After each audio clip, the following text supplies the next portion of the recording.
நேற்று இரவு ஜுரம் வந்து ஜாயின் ஆனதுனால டோலோ போட்டு 8 மணிக்கு தூங்கினா இன்னைக்கு காலைல 10 மணிக்கு தான் எழுந்தேன். எனக்காக தோசை மாவோட சேர்த்து கொஞ்சம் லவ்வியும் போட்டு இந்த தோசையும் கிரவியும் என் ஒய்ஃபு காலையிலே பிரேக்ஃபாஸ்ட்டாக கொடுத்தா.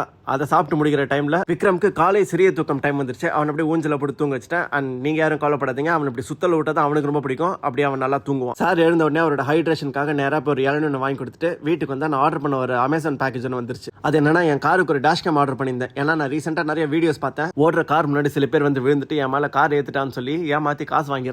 அந்த மாதிரி நம்மளுக்கு யாராவது பண்ணி நம்ம மண்டால யாரும் மாவளை கேத்துக்கூடாது தான் இந்த கேமரா வாங்கியிருக்கேன். அண்ட் இதுல ஸ்பெஷாலிட்டி என்னன்னா இவங்க 3 கேமரா கொடுக்குறாங்க. ஒன்னு வந்து 4Kல ஃப்ரண்ட் ரெக்கார்ட் பண்ணும், இன்னொன்னு ஃபுல் ஹெச்டில பேக் ரெக்கார்ட் பண்ணும், மூணாவது கேமரா ஃபுல் ஹெச்டில காரோட இன்சைட ரெக்கார்ட் பண்ணும். அது தவிர இந்த டப்பால மற்ற ஆக்சசரிஸ்லாம் இருந்துச்சு. அதுல இந்த ஆரஞ்சு குச்சி எதுக்கு கொடுத்துருக்காங்கன்னு எனக்கு தெரியல. ஆனாலும் நான் செம எக்ஸைட் ஆகி அப்படியே விக்ரம ஹெல்ப் கொடுத்து நான் அதை செட் பண்றதுக்கு போயிட்டேன். அவங்க கொடுத்துருக்க ஒயர்லாம் கேமராவோட அட்டாச் பண்ணி அந்த கேமரா கரெக்டா ஒர்க் ஆகுதான்னு பார்த்துட்டு அதுக்கப்புறம் அந்த கேமராவை விண்ட்ஷீல்ட்ல எங்க ஒட்டுறதுன்னு டிசைட் பண்றதுக்கு எனக்கு ரொம்ப டைம் ஆயிடுச்சு. அண்ட் நம்ம சாரை பாருங்க ஹெல்ப் பண்றதுக்கு வாடான்னு கூப்பிட்டா விண்ட்ஷீல்ட்ல உட்காந்து சறுக்கு மரம் விளையாடிக்கிட்டு இருக்கான். ஒரு விஷயத்த மறந்துட்டேன், இந்த கேமரால இன்பில்ட் ஜிபிஎஸும் இருக்கு. என் ஒய்ஃபுக்கு தெரியாம நான் காரை எங்கேயா கொண்டு போய் தனியா சாப்பிடலாம்னு நினைச்சா தொக்கா மாட்டிப்பேன். ஸோ கொஞ்சம் கேர்ஃபுல்லா தான் இருக்கணும். ஒரு வழியா எல்லா கேமரையும் செட் பண்ணிட்டு வீட்டுக்கு வந்தா எங்க பக்கத்து வீட்டு பொண்ணு மண்டையில சாணி மாதிரி என்னத்தை அப்ளை பண்ணி வச்சிருந்தேன். அது என்னதுன்னு கேட்டபோது நான் என் மண்டையை வாஷ் பண்ணிட்டு இந்த மாதிரி லைட் ஆஃப் பண்ணா என் மண்டை வேற லெவலில் க்ளோ ஆகும்னு சொன்னான். அதை கேட்ட விக்ரம் பேட் எடுத்துக்கிட்டு உன் மண்டை மட்டும் க்ளோ ஆகல, அப்புறம் என் பேட் தான் பேசுன்ற மாதிரி கொஞ்சம் கடுப்பாயிட்டான். சரி நீ கொஞ்சம் கூலா விட மாவனே அப்படின்னு சொல்லி விக்ரம காம் பண்ணிட்டு வெளியே போய் பார்த்தா எங்க ஸ்ட்ரீட் பாய்ஸ் கிரிக்கெட் ஆடிக்கிட்டு இருந்தாங்க. என்ன பார்த்து உடனே அண்ணா அவங்க வீடியோஸ்லாம் பார்க்குறோம் வேற லெவலில் இருக்கு, எங்களுக்காக ஒரே பேக் ஃபிளிப் பண்ணுங்கன்னாங்க.